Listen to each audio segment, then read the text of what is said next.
We are live. Good afternoon, everyone. Thanks for joining Dean DeTonencourt here, HomeSmart Professionals Real Estate and Real Estate Network. And I am excited to have our guest speaker here today, Jamie Moore of Moore Appraisal Services. Jamie, thank you so much for being part of this. Sure. Thank you, Dean. Awesome. Of course, before I begin, I just want to give a quick snapshot of your talents and the level of expertise we have with us today. We are streaming live on Facebook. So, of course, please, anyone who has a comment, a question, anything you want to share, I will be checking our chat box for any comments there as well. So, Jamie Moore has been a certified residential appraiser since 1990 and owner of Jamie Moore Appraisal Services since 2003. Aside from appraisal valuation, Jamie also teaches classes and seminars to Rhode Island Realtors and belongs to the Newport County Board of Realtors Business Partners Program. Jamie is also the former president of the Rhode Island Association of Realtors and regional vice president of the New England Realtors Committee. So we need to make sure we mention that because you're so involved in the realtor organization, even though you're in appraisals by trade. So welcome again, Jamie. Excited to have you. Thank you. Thanks for having me, Dean. This is my first Facebook Live chat. Yes, no, this is great. Yeah. I love that. So glad to be part of your first session. So let's dig right in, of course. And you know, in preparing for this conversation, you and I had a prior conversation, and we talked a lot about the negotiation of the process and how it affects the industry. Of course, things have changed a little bit in the process itself. So while there are a lot of hot topics on how appraisals are affecting the industry, I want to just take a few minutes and start with how are you being affected in the personal sense with regard to the appointment with the seller, with the property, with scheduling? How can industry professionals and especially the consumers, how can they expect that process to have changed in the recent past as we navigate the pandemic? Sure. So I am back to business as usual on my end. When the governor shut everything down, I pretty much stayed home for 7 weeks and just did exterior work. But now I think most of us are probably back in homes with gloves on, masks. I shouldn't say gloves all the time, masks on. I think some people would rather not have the gloves on because they think it carries things. So either way, I go into homes and sometimes they have sanitizer they want me to use and I always have my mask on. Personally, I like it if they'll just stay in one place. I try to have them stay in one place, but even an owner, they might think they're a realtor. They want to follow me around and point out all the stuff about their house. So I have a hard time keeping them put. But that said, it's going pretty well. I mean, quite honestly, I would have thought that we would have had less people want us into their homes and not want to refinance. But I think that they're realizing that the rates are good and they want to do something. And then those few and far between homes that are for sale, because we know how low inventory is, they're anxious to move on as well. I will say regarding the pandemic that one of the issues that had been starting before pandemic was exterior only reports, as well as bifurcated hybrid appraisals, which that's a word you might have heard recently, and appraisal waivers. But many haven't. What is that? Right, so we'll talk about that. So there's a few words that have come out of that have been coming out of the woodwork over the past year, but they've probably become more prevalent because of COVID.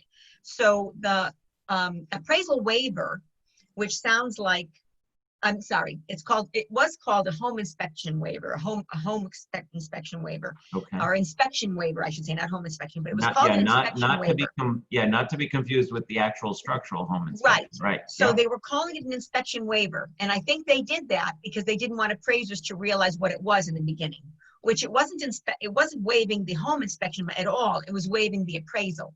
So if you hear the word inspection waiver, it's really an appraisal waiver.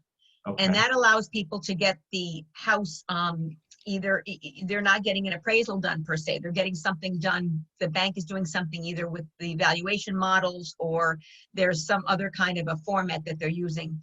And that's for people that can qualify for it. And while we're talking about that, I just want to mention that, you know, when you don't have an appraisal, and I'm not doing this to drum up more business, but I think that it's important to know if there's no appraisal, the bullseye kind of falls squarely on the realtor at that point, because if the buyers come back later and say, well, why didn't we get an appraisal done? Well, they did waive it, but you want to maybe make sure that you say to them, I suggest you get one done on your own.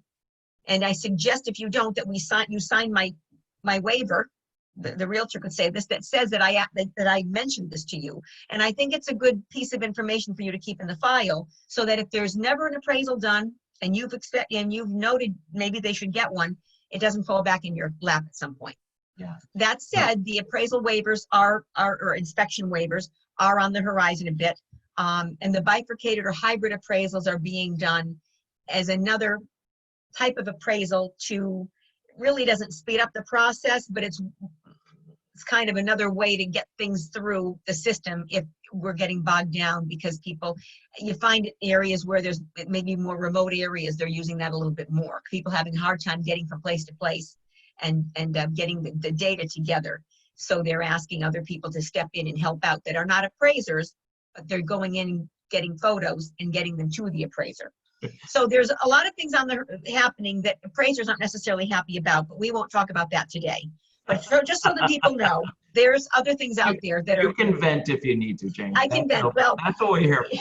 I appreciate it. Let it all out. Let it all Okay. We'll be here more than an hour if I do that. And let's be honest, it's all a learning experience, isn't it? All of it. Yes. And when we talk about the new ways of doing it, we look at, exterior appraisal only. I mean, drive-by appraisals, they didn't allow those before. Now, recently that's all you could do, and sellers only wanted to make sure that the quality of the interior of their home wasn't neglected because you were only doing exterior appraisal. So, the navigation of the concerns of the consumer is important as well, while your safety as the appraiser, as well as the occupant's safety, had to come first, and still does. And still does. So to your point about not following you around, many people want to be home if anybody's entering their home, but, ultimately, you've done this once or twice. You and I have been at this a long time, and they need to trust the professional. So, you're there with concern for their property and for yourself. Even if they want to follow you with the distance, but ultimately we need to make sure that you still have the information you need in order to handle That's right. And on that point, I have been in my classes lately saying to the realtors, they may want to make sure they're putting enough photos online. A lot of times they're putting them all in, but sometimes, and I can appreciate if the house doesn't look so spiffy on the inside, they don't want some photos online, and I can get that. Email them to But you. when it comes down to the appraisal, they may want to send a few extras to the appraiser, and also maybe even have in their back pocket the photos of the utilities, because that's been something that I've noticed. People have had to call the realtor and say, I need a picture of the utilities for my report, even though I'm doing an exterior. I pulled all your photos off MLS. Do you happen to have any? And it's one more thing, if you're snapping photos, just to keep those in your file as well. Yeah, and you may not want to use that in your marketing. There's nothing but just have it in the background for me. Furnace, but at least be able to see what's there if you're not going inside. Right. Exactly. Yeah, that makes perfect sense. And it just every time or every stage in time comes with its own nuances. And so let's talk about the market itself, Okay. and I appreciate those thoughts on everyone's safety, because that's first and foremost. And it's eye-opening to think, oh my God, exterior only, appraisals. Well, that doesn't mean you have the ability to miss things. The lenders still want certain things from you in order to justify the inside, even if you're not going inside. And In fact, we have to note in the appraisal that we have either relied on multiple listing photos from the realtor. We relied on data from the owner. I've had owners send me photos to my phone. So we can't just blindly look at the outside of the house and then write up the report. Correct. Right. The key is that they send you the photos of their own home, not someone else's. Yeah, let's just hope that I'm getting the right photos. Right, exactly. That's right. Don't give anybody ideas, Dean. That's right. It's like sending a water sample from somebody else's house, right? Yeah.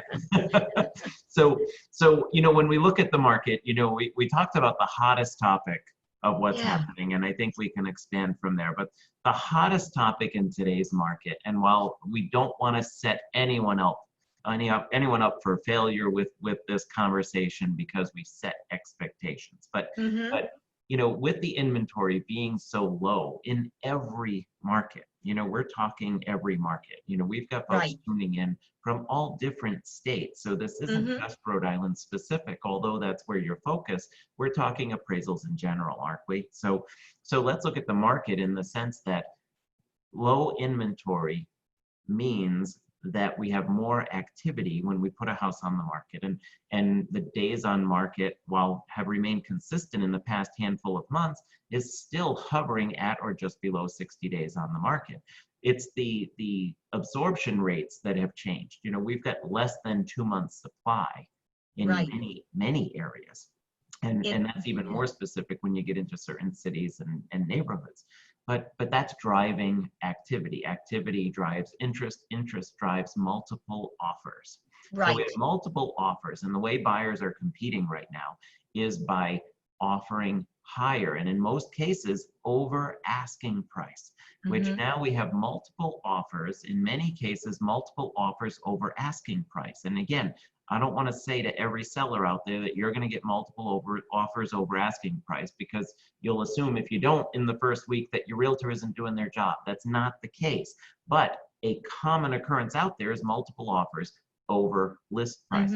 And what that creates is a feeling of value, because if so many buyers feel the value is higher, well, how can the appraiser not feel that value too? Because you're the bad guy. Let's look at it. You come in and you need to justify that emotional value, because that's what it is, or just let's just call it negotiation strategy value. It has nothing to do with emotion, right?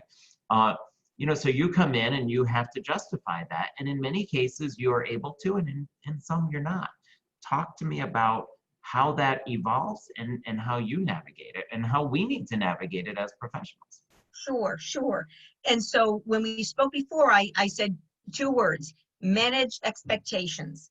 And I think that's the most important thing. Whatever realtors are out there listening to us right now, that's the most important thing they can do. And I mean it on both sides. They have to manage the buyer's expectations as well as the sellers. My biggest concern now is that the seller sees this. They know they listed their house for $350. They're expecting to get somewhere between $340 and $350 if they're lucky. They get an offer of $375 and they think, oh, wow, I never expected this. And that's great, but the realtor knows they did their homework, and the range was really between $325 and $350, and they had no comps that were coming in over $350. So they know when they meet the appraiser, they really don't have any data to give the appraiser, and they can talk up that house. And obviously, I want to hear all the good stuff about that house, and I'm going to do what I can. But you need to have talked to the owner and said, you know what? We're going to put our best foot forward. We're going to hope this appraises, but we really have to expect there could be a blip in the road here, because we know that there's no comparables to support it. So even when you're going through the negotiation process, I mentioned a little story to you before. Somebody had multiple offers. They took the highest one. The highest one happened to be the one that needed the most financing, though. So by taking the highest one, they were going to get the most if it went through, but there's still a concern that now that needs the most financing. The buyer might fall through, whereas that cash deal that was full price, which is all they were really looking for to begin with, they didn't even want to see that one, because the other one has, you know, now they're looking at 25,000 more. Signs. That's right. So you have to appreciate that the harder you make the financing for the seller, or how, you know, what the seller chooses, is going to directly be affected by that appraisal. And maybe it'll appraise and maybe it won't. But you have to manage their expectations that if it doesn't, they're still getting probably the best they can for their house in that by that appraiser, and you live with it, you know. Don't start thinking, well, we're going to reject that one now, we'll go on to the next one, because you may find you're not going to get another one that goes higher. And time is money. That's right. Go down the line another couple of months or another month, and you paid another mortgage payment, you paid another insurance bill. Time is money. Yep, so true. And there are some contingencies that I want to get into as well with regard to concessions as well, but I want to save that for now, because, you know, ultimately when we're looking at that topic, multiple bids drive a price higher, And in many cases, the sellers might be asking a little bit more than we can actually rationalize too. Mhm. You know, speaking from the real estate level, from the realtor's point of view, you know, I want to make sure we hit on some of these topics. So I'll do this overall lead in that we can then expand on. But you know, you have to justify and quantify everything with mathematics, with Right. numbers. It all has to make sense in the formulas, in the equation. We, as realtors, as well as the clients, we price properties with emotions. Mhm. You know, you mentioned comparables. What's a comp? You know, in most cases, no such thing as a comp. You know, there are similar properties by which Right. you make adjustments. We don't do the mathematical adjustments. We look at it and say, well, it's similar to that, but it has a bigger yard, and ultimately, and you know, and we just come in and we determine what I tell everyone to determine a range of value, Mhm. and we price a property in order to obtain offers within that range of value, and preferably at the upper end of that range. So when we look at that, we determine an asking price, which is a little bit higher in most cases to allow room for negotiation. And then Mhm. that scenario happens that you just mentioned with multiple offers, and boom, now we're up above the price that we increased it up in order to allow some negotiation room, and now we're twice as high up above. So it makes it harder then to convince a seller that, listen, remember we brought it up and now it's coming up again. We have to be careful here, you know, because just because the appraisal comes in low, and as the seller you can choose to accept that lower appraisal value, doesn't mean the buyer is bound to purchase it. You know, it's a Right. contingency that needs to be met, and all parties have to agree to any changes in the party. So when a seller thinks, well, I can just come down, I can just accept the lower value. Yes, if your buyer is still there. Right.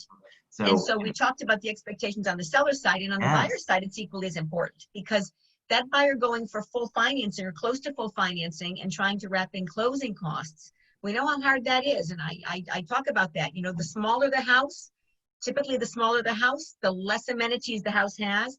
And those are the ones where the buyer wants that $10,000 or $7,000 wrapped in closing cost, which is difficult when you're talking about something without a lot of extra amenities to give value to.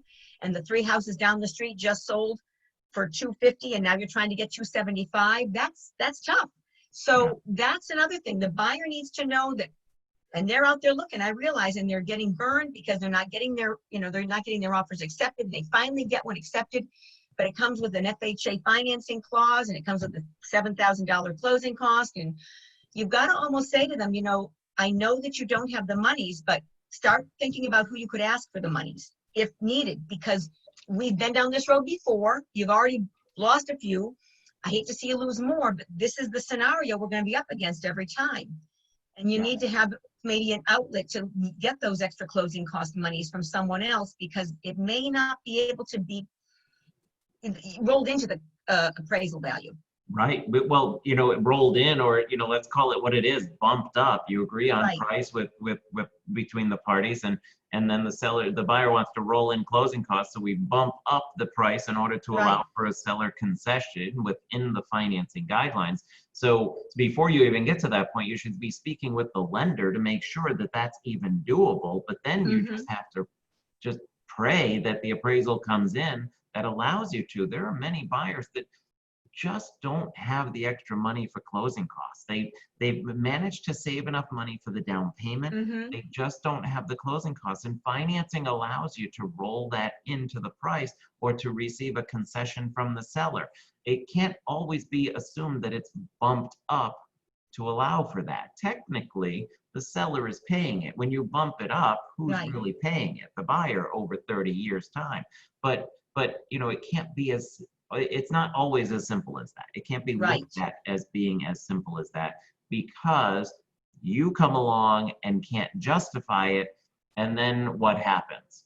The buyer doesn't have the money. You know, it's easy to Right. say that daddy will give us our closing cost money, but daddy doesn't always have the money. Exactly. So it's now, it's to your point, manage expectations. Mm-hmm. Are the Mm-hmm. parties realistic at every point of this juncture to make sure that everybody knows what to expect? It's Right. so hard to keep emotions high. Well, and that's the thing. And as we were saying before, I think that if you manage those expectations before the offers come in, do that up front before anything, or if you're in the process, obviously not before the offer but before the appraisal is done. If you've gone to the financing section and you're with the buyer or the seller at this point, do that upfront talk, because then if the appraisal comes in where you want it, wonderful. But if it comes in lower than you were hoping, you've had the conversation. And by now, the sky's not falling. People, the emotion, because the emotions do run so high. But now you've already maybe quelled those emotions a bit, because you already had that conversation, and your buyer can say, well, you know what, we talked about it and I'm okay now. Or the seller can say, well, I know I was hoping for a little more so I could go, to Florida this winter, but okay. So, you just have to realize that if you've had the conversation, it's better than if you didn't, because you might be able to still salvage the situation at that point. Right, right. And the key is communication, the communication with the consumer, but also the communication with you as the appraiser. So let's look at what we all know as comps, comparables, similar properties, recent sales, whatever we call it, and technically, according to agency laws, representation laws, we cannot share the market analysis we did for our seller with you as the appraiser, but we can share similar properties or the comparables that were used in that report. So it's semantics, but that's how agency and representation work. But so I, as a listing agent, come to an appraiser to meet you. I let you go in alone, so there's less people in the house, but I bring you comparable properties or similar homes or recent sales. Right. Do you accept that? Are you allowed to look at that? Is that taboo? I always do. Okay. I will say right up front, because I'm sure you have listeners that are saying, well, I've had appraisers that would not take anything from me. And I do know that. That's why I'm We're asking. all different. Yep. And I do know that there are appraisers that make it a habit of they don't want anything. They just want to do their own. And quite frankly, every appraiser, we're all different in all our personalities. Everybody's different in the way they interact with people and the way they interact with the data and how they want it. I do personally take whatever you want to give me, So whether or not whether or not I get home and look at it and throw it all in the trash, or I won't throw it in the trash, but keep it on the back of the file. Right, good. Because it doesn't correlate with what I'm doing is one thing, but I will take everything. And I will certainly, take all the comments and yes, and it's important. And when I teach my class, I always tell people, if you try to give your comparables to an appraiser who does not want to accept them, don't just go home and throw them out. Put them in that file, because you may find they'll come back and help you in the future, especially if the appraiser maybe didn't know the area well, wasn't familiar. You knew you had a couple of really good sales that you assumed the appraiser would pick up on. The appraiser doesn't. You see the report, you find they're not in there, and the value didn't come in where you thought it would, or at least thought you could have gotten it there. Now you've got some ammunition to possibly give to the lender and say, hey, you know what? These comps weren't used. They're within 6 months. They're within a mile. I mean, as long as they're really tight comps that make sense. And even if they're not, but you've got to, probably it's kind of difficult, give those to the lender and say, hey, could you at least ask the appraiser to look at these? And if the appraiser says, well, I'm not going to, look at those, maybe you've got an ability with that lender to say, well, I really think these are important for somebody to look at, and maybe you need to get a second opinion or something, but don't throw away your data. If it's important data to begin with, keep it in your file. You may find it pushes that foot, you always want to try to keep that foot in the door. If something's closing on you, you're trying to find one more way to keep it going. Keep that foot in the door. Right. That might be a way to do it. Right. I call it real estate CPR. Yes, we are yes. resuscitating transactions every day. Very true. Yep. So, and that's good to know, because, if an appraiser just, declines, receiving those, that data, then, respect that. But, why not bring some information? Right. So, it's all in how you handle it. We're all working together for the same outcome. It's not like, now your job is for the lender. The lender hires you to go out and substantiate the value for that property. But that doesn't mean it's an antagonistic approach where you have this prove it to me mentality that you're the bad guy. I mean, you want the transaction to happen as well. Exactly. And I think that's a common misconception. They think, well, the appraiser gets paid for the appraisal either way, They're not invested in this transaction where everyone else works on success fees in our industry, but that's not the case. I know that, especially with actually all of the appraisers I work with, especially yourself. So I Right. think it really comes down to communication. It's true. And this is a segue off of that, Dean, that I wasn't necessarily going to bring up today, but Please. since you said that, it brings up an example of something that just happened to a friend of mine. A friend of mine's daughter just bought a house. And so when you said the appraisal, I do the appraisal for the lender. That's very true. I know that the borrower pays for the appraisal, Right. not to me directly, but through the, through their fees or whatever. Right. But that appraisal really is for the lender.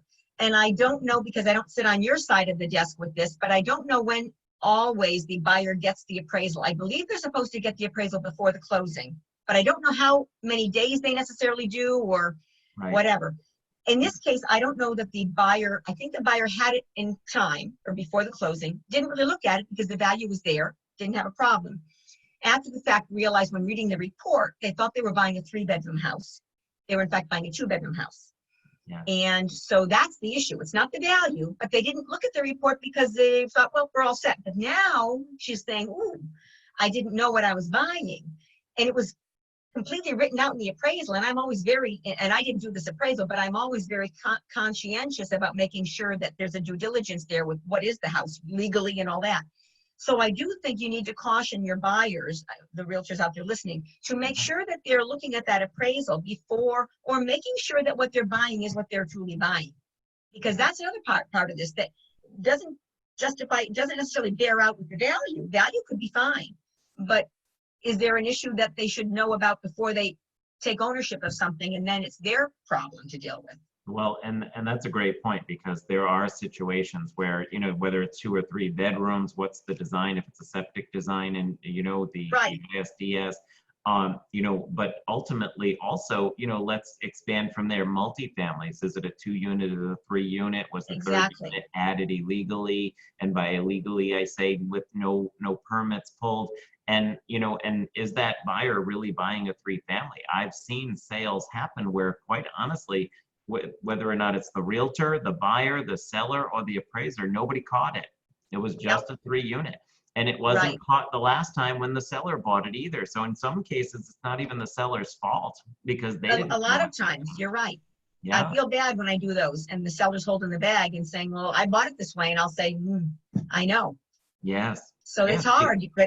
There was a time where the zoning wasn't a required element on the appraisal. It should have been, and was probably in practice, but not a requirement. So, there was a lot of learning from situations. Yep, exactly. So that's right. Point. So take a look at the report. For the So the report is, although the report is for the lender and they're really concerned about value, the buyer needs to know they're taking ownership of this thing. Make sure it's what you're expecting you're getting, and that it's legal. Read that appraisal through. Yeah, no, great point. Now, we've actually had a couple of questions come in. Oh, good. Okay. As I'm glancing, I'm not ignoring you. I'm trying to follow your fans, Your oh, good. That's great.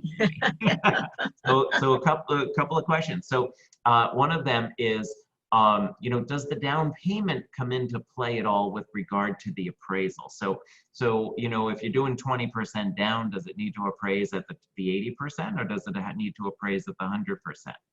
I'm never looking at what the down payments are. Obviously, if I come in less than value and your buyers put enough down, the loan can probably still go together. And I'm sure a lot of times that is what's happening, that they're putting enough money down.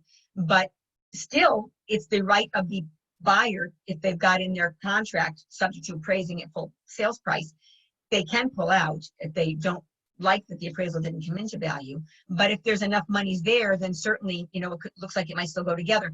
I don't even know. I'm trying to think. I get the P&S, and I guess in your P&S it does. I've got to ask you, does it say in your P&S how much is put down? Well, it says the loan amount. So when loan amount. Okay. I don't really calculate those things. I'm not really in tune to noticing what, You're determining the value of the property in relation to what's being paid, not what's financed. Right. And there are situations where if a buyer is putting a lot of money down, that the lender doesn't care if it doesn't appraise at full sales price. But exactly, that's very rare. And then it's buyer beware, right? The lender may not care, but does the buyer want to be paying a price for something that just can't come in at value? Right. You know, And I've seen emotional situations. value may come into it, but you know, there's a Mhm. limit to emotional value. Agreed?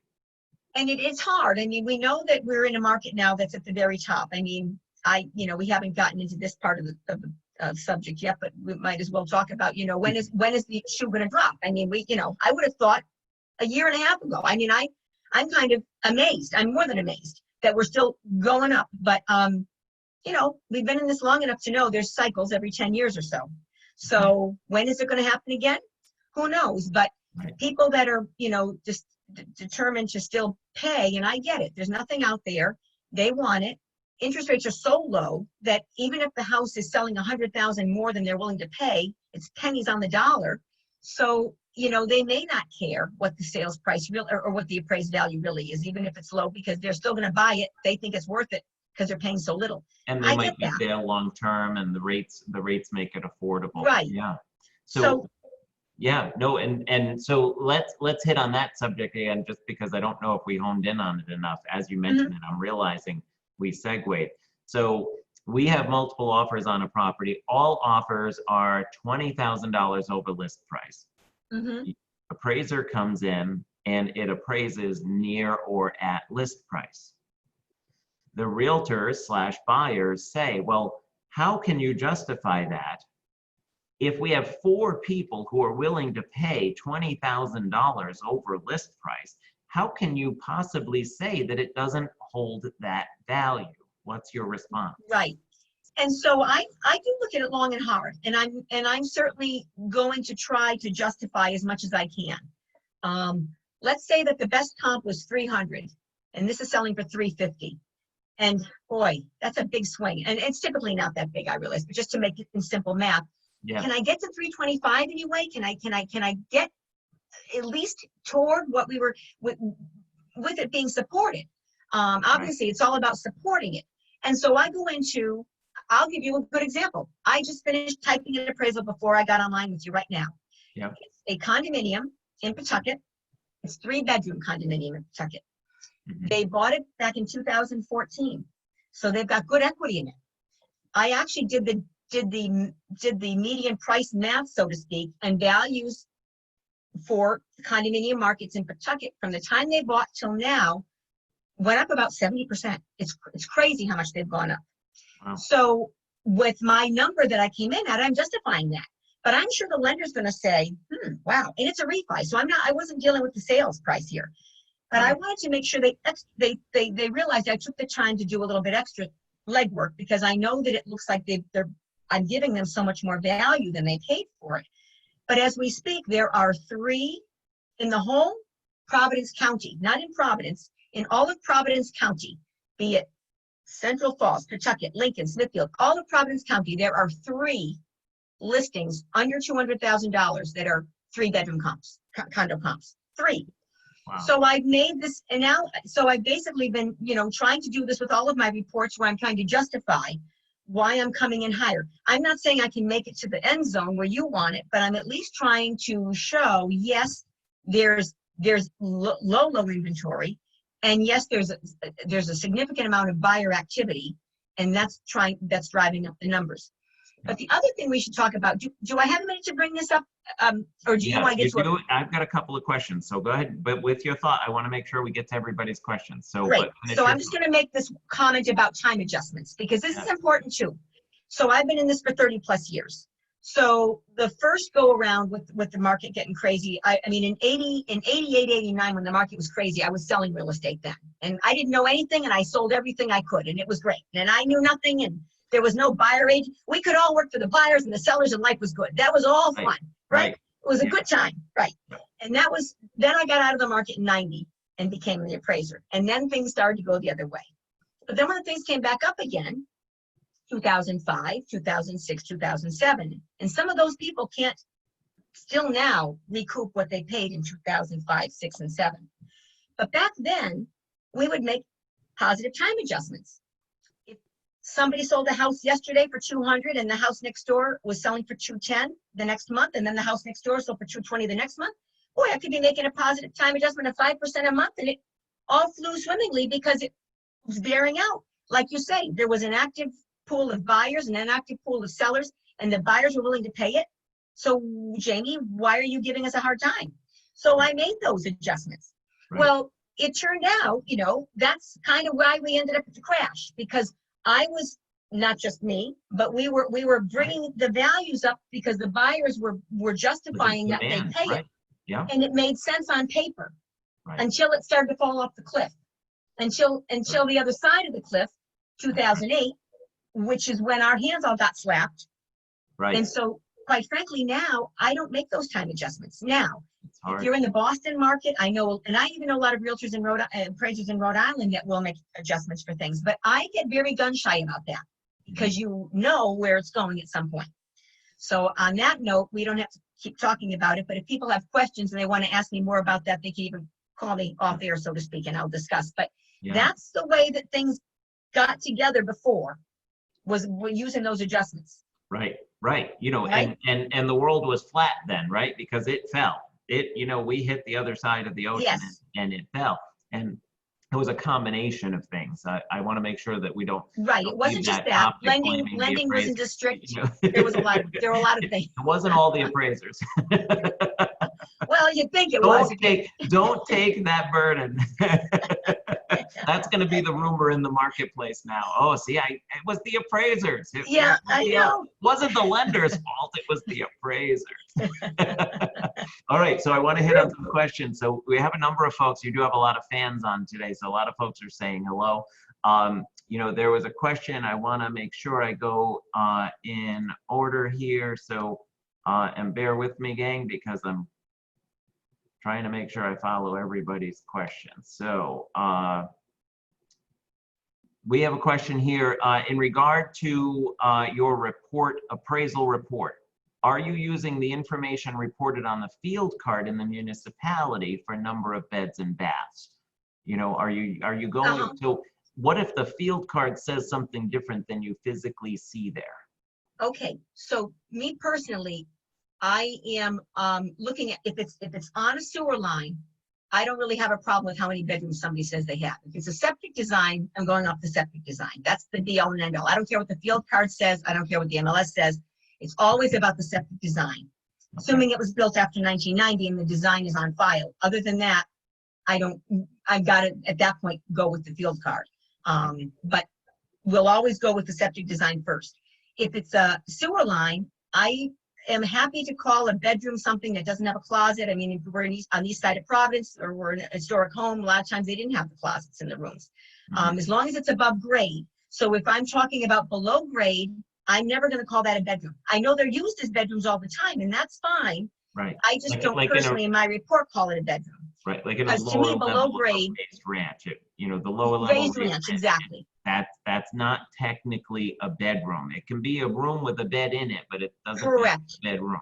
Right. That's the way I look at that, yes. Even if it's got a window big enough to get out and it's got a closet, I'm still calling that a den or a rec room or whatever. Yeah. Okay, great. Now, so I want to add in a question. D had added a second question, and for some reason I lost it on the chain. So D, if you're still tuned in, can you just repost that last question that you had? So Jamie, while I watch for that, I find that in many cases appraisers are not willing to make changes. So when you are saying to us, hey, let's talk about it. If you have something that I didn't notice, if you have something that matters, I want to try and find a way to make this work. There are also many appraisers out there that just will not make changes. And the feeling is, well, they're not going to make changes because that's admitting that they were wrong, and that will affect future business from that lender if they are making mistakes. Is there any truth to that, Rose? Oh, no, I wouldn't say that. And I don't think a lot of times the appraisers necessarily are not willing to say that they did something wrong.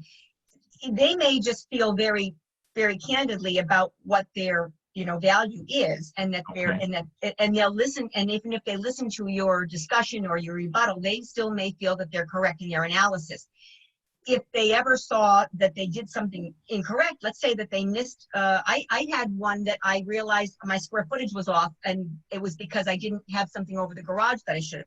So that's a mistake that truly I didn't intend to make, but that brought the value up it wasn't for a sale, but it was somebody that pointed it out to me, and I said, oh, yes, that certainly should be included. So things like that, for sure, if there's concrete data that was missed or was an oversight, appraisers are always very willing to go back and make changes, or make sure that they're not missing something that gets called out to them. But yes, sometimes if it's a rebuttal, they may still feel, well, I'm fairly adamant this is where I think it's where the range should be anyway. Yes, and I find that as well. I just, these are the things we hear in the industry. Sure, sure. And it's really deflating because, let's look at the realtor perspective. The seller, first of all, is excited because they got more money than they had anticipated.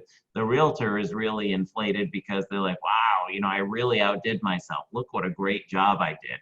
And yes. then ultimately other people have a say in it and just, kind of knock it down. And then in some cases, it feels like people aren't willing to listen to the logic of it.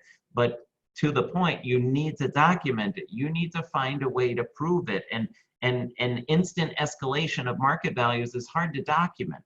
Right, because And as we you're talked dealing about with recent sales.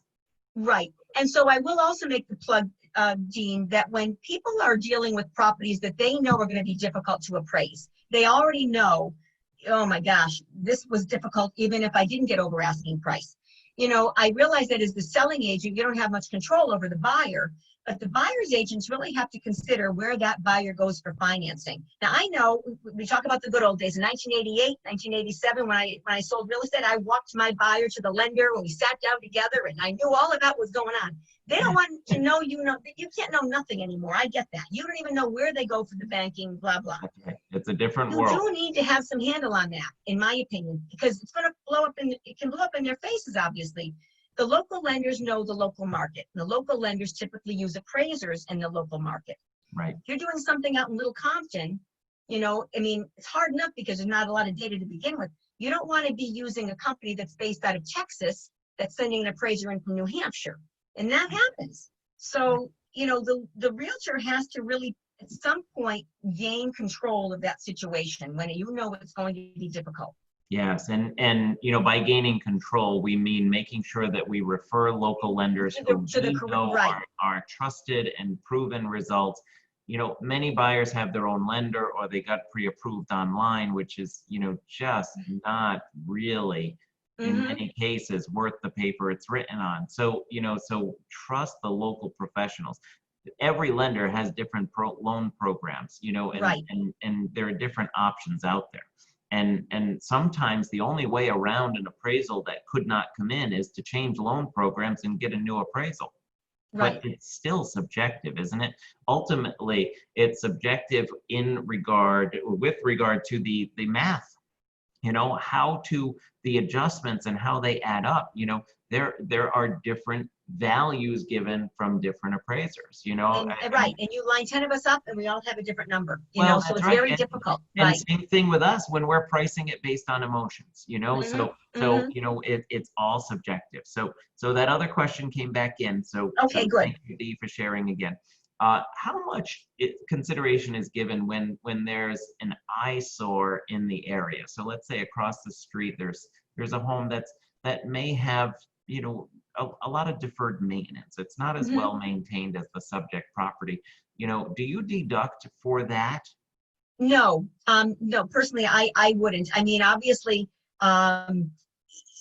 it may factor a little bit into the overall neighborhood analysis, but I'm not even going to think that you would have to really worry about that in this market, because being as hot as it is. Obviously, when we were in the market in 2008, 2009, 2010, when everything on the street was, in some areas was blighted, that was what it was. And so you kind of had to work with that data because that was the neighborhood. But where we're dealing now with one house that's not looking great, but everybody else is keeping them up, no, that's not a concern per se. Okay. I wouldn't worry about that. Yeah, no, it was a great question because, that does happen. Similarly, if the home is in disrepair and the house across the street is really in great repair, you don't add to that appraisal for the other one. But right? it certainly, again, helps out with the neighborhood analysis maybe, but nothing that you're going to really reap the benefit of in your report, although it can help with the curb appeal, certainly, or at least it shows what the potential is for that house. Right, right, So, absolutely. Okay, right. super. So I was looking at my notes, and we talked about the stretching of appraisal for closing cost concession. I mean, that's a big one. It's so common. What are the other things that you're seeing out there of concessions or lender things that people are trying to roll into an appraisal value? I'm not, yeah, it's mostly the concession side is really what I see the most of. I mean, repairs, if they're doing repair work, that's typically not, that's a side agreement sometimes, and I don't even think that I'm getting that all the time, which is fine, because that's not something that I have to bring my value up anymore for. They're doing that as a sidebar. 203Ks, I'm still seeing those, which again, that's gonna, in the long run, as long as I can make the value reasonable, subject to completion, because they're doing so much work. And building, the only thing with that right now is building cost materials get very high. So I have it sometimes, I haven't done as many lately, but I've had some times when the 203K bid was way out of whack with, I'd say, gosh, even if they tore this whole house down and built it new, I wouldn't be at this value. So Wow. you realize that sometimes they have to go back to the drawing board. I saw that more so when 203K was really cranking up and crazy, and the builders could just, or not, I shouldn't paint it this way, but people could just throw a number on it and say, I want to get this much money, and right. Whoever the buyer was like, number. okay, not realizing that it really didn't make sense, Right. So, and for the benefit of our listeners, the 203K is the rehab program, remodeling program in many cases. So, right. the builder and the quote for the construction comes into play with it. How about appliances? How much do appliances? No value. Even that Wolf range, that Bosch dishwasher, no value. That's so why I wanted don't to put those in just to sell the house. Deal. That's right. That's right. Or don't do it to get the appraisal to come right. up. Don't think that the $20,000 stove is going to get you up there, or no value. Yeah, no value. Now again, I'm sure that those appliances are in a high-end kitchen, so the quality and condition of the kitchen comes into play. And the appliances being nice appliances adds to the overall flavor of the condition quality, but you're not getting valued on the appliances per se. Got it. Okay. Nor the chandelier. Anything that can be ripped out of the wall or taken away. I have to look at it, Dean, as if somebody in the middle of the night is going to steal everything out of that house before they get foreclosed on. What's left? Now, that doesn't mean that if everything's stolen, it'll still appraise for that value, though, right? Because it's conditional grade. So if I'm selling my house and I want all my fixtures, I need to put other fixtures in there. Yes. Okay. Yes. All right. So another big topic: in-law apartment. Mm-hmm. What is an in-law?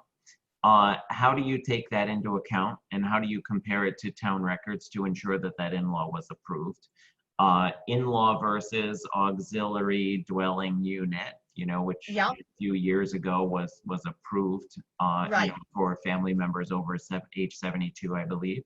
And how do you take that into account when you're appraising? Because that's a specific use that needs to be approved by the town based on the incoming occupant. And, so, many people have put in-laws in place, and so let's start with that. Yeah. So let's start with that word in-law. Can we have an in-law? Can we not? Does the bank? Your favorite three-letter word in real estate, in-law apartment. And I harp on this all the time because so few of them are legal. Most towns don't allow an in-law apartment. They'll allow an accessory dwelling unit, or they'll allow a two-family. But an in-law apartment in many towns is not even a word that they use. So even if you see it on a field card, and it says in-law apartment, don't assume that means it was done legally. All those field cards is somebody going into a house, mocking up what they see, and giving it to the tax assessor. And the tax assessor is not the building inspector. So the tax assessor is going to put down whatever is seen by the field person, who's typically not an appraiser, who's typically just a lay person that does it as a job. And they don't have to have any skills they're just, if they see 5 bathrooms, they see 5 kitchens, they don't care, they're going to write it down. So if you list a house and you walk into it and it has more than one kitchen, you immediately have to go to the building and zoning office and find out if that second kitchen is legal. And I'm sure 9 times out of 10, if not 10 times out of 10, the seller is going to say to you, oh, yes, it's legal. I made sure I did it with permits. When they say that, automatically know they're lying. They're lying. They did not. I must ask everybody, and maybe the last person I just asked did. And that was 1 out of probably the last 50. So, you know, Right, they're because mostly they did the liars. construction with a permit, but not necessarily in law. Right. And then after somebody left, they put the other stuff in and right. Right, So right. That's you exactly need to know that it's legal. And that's so important because I always say this, Dean, I'm amazed more people aren't sued over that one issue, thinking they're buying a true in-law apartment or a legal unit, dwelling unit, and finding out when they get my appraisal that they have to either remove the kitchen or, you know, take out appliances. I mean, city of Warwick's pretty strong about, they don't want a second kitchen. You get that kitchen out of there, you know? So some And cities are much that's the stronger whole than others. kitchen. That's a whole kitchen, not Yeah, just they the want whole appliance. kitchens out. Yep. Some towns will allow it. Bristol will allow it as long as there's no bedroom downstairs. I mean, there's different towns that have different rules, and obviously the rules don't apply to everything. So don't take what I'm saying and think, well, I'm in Bristol, so I'm okay. I'm in Warwick. Oh my God, I have a kitchen in Warwick I got to deal with. Go to the building inspector's office, and I say this all the time. Go and they didn't get permission. Now they have to ask for forgiveness. But get the forgiveness before the appraiser walks in the door. Because once I walk in the door or somebody else does, now the process begins of you having to go through whatever semantics. You've sold the house, the buyer thinks they're getting this, they're not getting it now. They think, what is going to go on? As soon as you list a property, if there's an issue, or before you even put it on the market, say, we've got to get this dealt with. Yes. You know, so know what you're selling.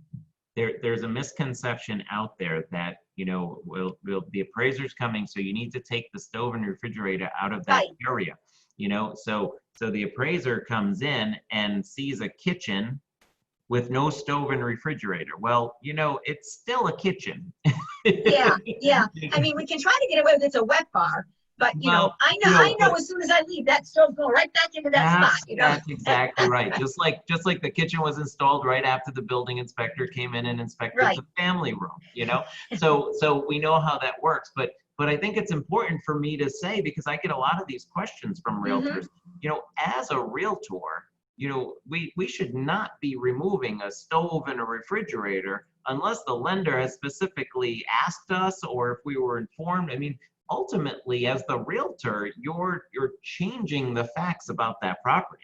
You have to be really careful that you're not the one trying to hide this from the it's a litany of things, Dean, because not only is it, you know, the appraisal and working with the lender, but what about the insurance issues that come up? If somebody's living in that lower level apartment that's not really a lower level apartment and then there's a fire, there's a lot of issues on the insurance side that can be a problem as well, not just the appraisal or the lending side.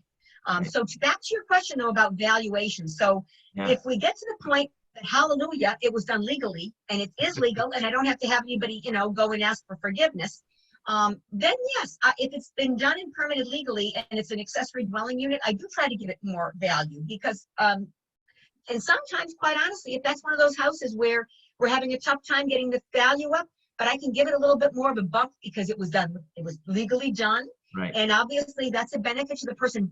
The person that owns it gets the benefit. The person that buys it has to request the benefit because that was done for that seller solely if it's an ADU, right? That ADU is done for that specific person. But it's already in place.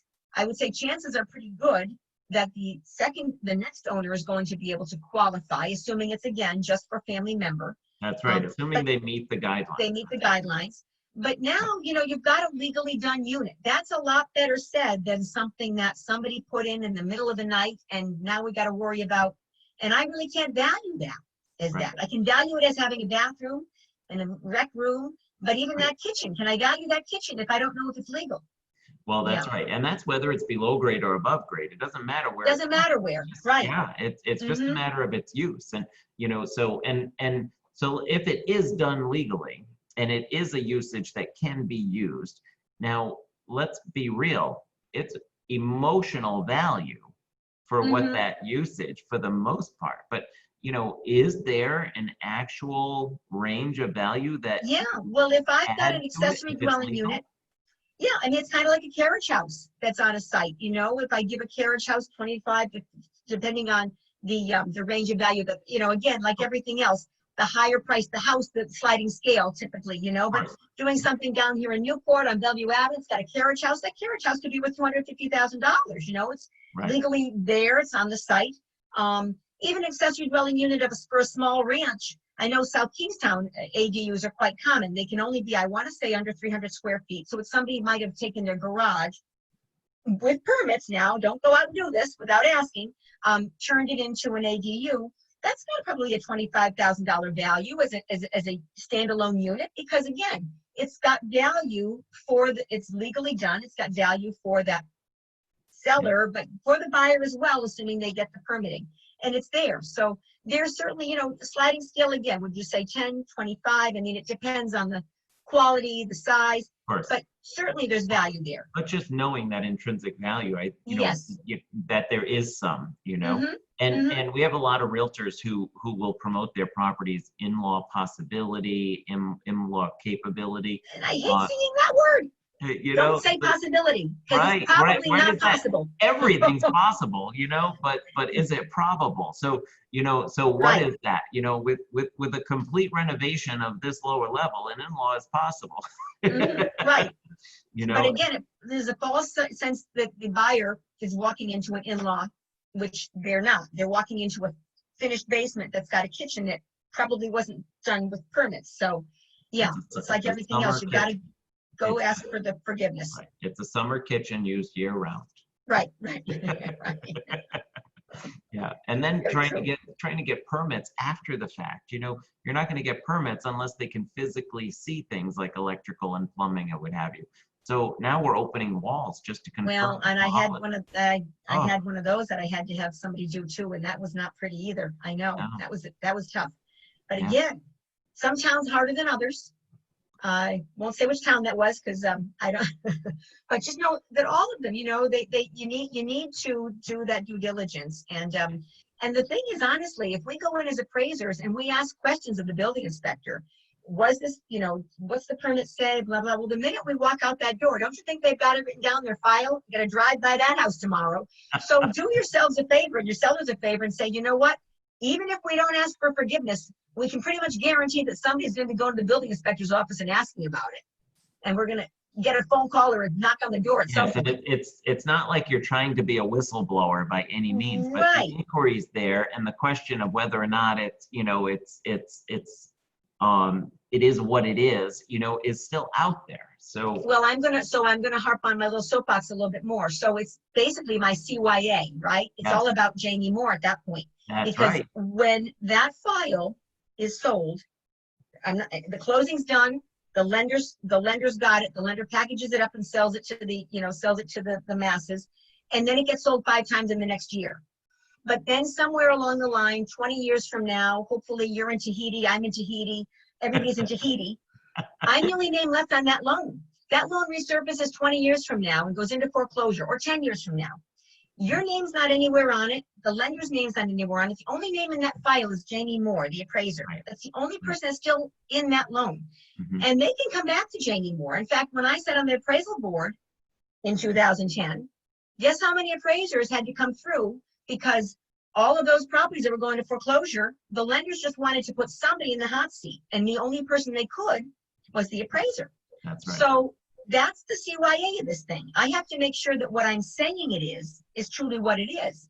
I can't just, I like Dean, I want to give him a pass today, so I can just act like it's a real kitchen, you know, because I can you can do that every now and then. Yeah, when you send that money in the mail, I do it. But other than that, we're in Tahiti after all. So, you know, and that's a great point. I mean, ultimately, you need to be able to document it. You know, your license is on the line. No one appraisal is worth your license. And I tell realtors all the time, no one transaction is worth your license. You know, we are professionals, you know, so ultimately, if a seller has a situation where something has to be documented, we can't change that. All we can do is navigate through it properly. You know, we didn't create the situation. Our job is to create the solution for the situation. That's a good way to put it. You've got to help with the solution. And a lot of times, obviously, the seller will need you to hold their hand and help you do it, because they're scared about going through the process, because they didn't, in some cases, they were sold a bill of goods. They didn't do it. Other Right. cases, they did it, but they realized, oh, brother, I didn't think this was going to, blow up in my face. Or even their So, contractor was supposed to pull permits and didn't. yeah, You hire a professional and they don't do what they're supposed to do. We've right. seen that as well. So, I mean, sometimes they truly are the innocent party, and we don't, it doesn't change what has to be done just because you didn't mean to do it. That's true. That's true. Yeah. Yeah, so good stuff. So I appreciate your time. I mean, if you have any final thoughts that you want to share, anything that we didn't talk about, I'm always mindful of folks' time. And for anybody tuning in, a little bit late, Mhm. of course, this is recorded, so Facebook Live will still remain on the page. Good. So you can watch it from the beginning, and we'll post it to our YouTube channel as well. Yeah, well, the only thing I'd like to mention, Dean, which is, so when I teach my class, there are two most important points I have, and we hit on one of them. Know what you're selling. Go to the building inspector's office. That's the second thing I always say. But Yeah. the first thing I always say is go to the appraisal. And I can appreciate in these times, people don't want to go to the appraisal. They just want to give them the lockbox code. And that's fine. But the problem is you don't know who's doing your appraisal. I don't care if you sit in your car the whole time. I just assume you do. You probably want to be sitting in your car too and don't want to come into the appraisal. But Yeah. at least meet the appraiser face to face, get a business card, even if you want to use your gloves and take a business card from them. Right. Know who the contact is, because you've lost the ball game completely if you don't go to that appraisal. That's right. I would call you in order and say I'm going, and you'll give me the lockbox code, and you think, oh, okay, Jamie's going. And quite frankly, if Jamie calls, Jamie is going, because nobody else works with Jamie. Right. But if you get somebody else that has a firm, you don't know who's going to that house. And let's say that I have an issue with something. But really, we're so busy right now, I don't have time to call you about it. So I'm just going to assume things. I shouldn't assume, but I'm just going to, I'm not going But to. it's reality. Yeah. I'm not going to say, let's say we get to the house and it's a tough one because already you don't have comms to support it. And you're just praying that I will figure it out. Well, at least if we got to the house together, I could say to you, Dean, this is going to be a little bit tough. Do you have any comps you want to make sure I look at? And that's my kind of MO of saying, do the best I can do here, but you have to appreciate. But if we don't even have a conversation, you don't even know that I'm concerned that it's selling higher than I would have thought for the area, because we never spoke about anything. Once I send a report, and you and I can't have that conversation, but I can certainly, before that time, ask you, do you have anything else anything specific about this that was the buyer's reason for buying it? Those kinds of things. We can always have a conversation, not necessarily about a value, but about just where we're at with listing and all that, and where you're at before that goes to the lender. Once I've sent it in, then we can't talk until you get that appraisal back. Right. Or your buyer. And then you're if there's welcome going to to call be me. any resolution, it's going to be upfront, in the incubation period, if you will, Mhm. because once the lender has that, they have all the details in there. There's no taking any of that back. Right. Yeah. So, So, but that's the only thing I really want to make sure we talk about is go to the Yeah. appraisal. And Good. and yes, absolutely. And to your point, you've always been someone who's always willing to listen. If it just truly is not coming in, whenever possible, you'll alert someone to say, if you have anything that you base this on, share it with me. Let me look at it, because you're not out here to Mhm. kill transactions. And Right. I don't think there are any appraisers that are. I mean, Right. we're here to defend the appraisers today. I mean, ultimately, you've got a job to do, but you also are not out there trying to prevent other people from accomplishing their goals. I mean, Sure. it's not about the realtor. It's about the buyer and the seller. Who loses? The buyer and the seller are the ones that lose. You're not out there to ruin it for them. Exactly. So and I want to attest to that in any dealings we've had. Over the many years. I got in Right. 89. You got in 90. With your appraisal. So, we're right in the same time frame, so Exactly. we had another question that, Sure. for reiterating, we hit on it in the beginning what is your protocol for safety when you go into the home? You're wearing a okay. mask, you're asking others too. What does all of that look like? I'm wearing a mask. I probably should be asking my sellers to put a mask on. Some of them do, some of them don't. I'm trying to keep them, if I can, to stay in one room.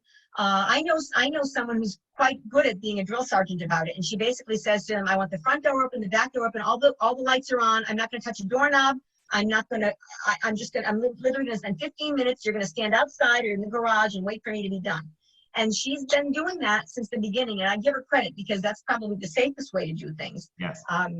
You know, I tend to try to, you know, let them, I like them to stay in one place, but like I was saying before, they sometimes want to follow me around and point out everything, and I'm like, oh, but yeah, for the most part, people, you know, they're respectful of the distancing and the masks. And like I said before, I was wearing gloves, but I stopped kind of doing that because some people would rather I just use a hand sanitizer before I go through than have a glove, which they think maybe was someplace else. I try to take them off for every house, but you know, that way they know nothing's coming in with me, so to speak.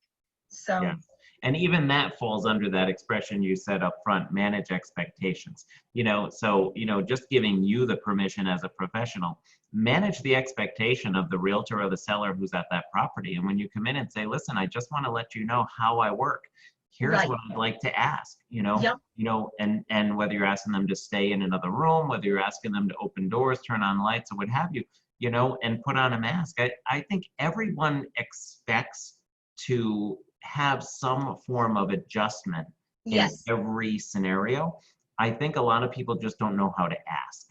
You Right. know, I mean, That's a good would you point. like me to wear my mask? Would you, you know, because they're afraid to seem like they don't know how to handle themselves. But a lot of people just don't ask. I think it's very That's very important for true. everyone to just explain how it works. You know, Right. because Right. they're sitting there waiting for you to tell them, and all you do is look at the house. Then all they're going to do is follow you. You That's know, right. That's so right. set the That's right. expectations right up front. Very true. So, So good. well, listen, I appreciate it, guys. Thanks for tuning in. Everyone who Yes, tuned in, thank the you. questions we got. But Jamie Moore Appraisals, you rock, and I appreciate all Oh, you you're do. very And welcome. Well, love they can working with call you. me anytime if anybody has any questions.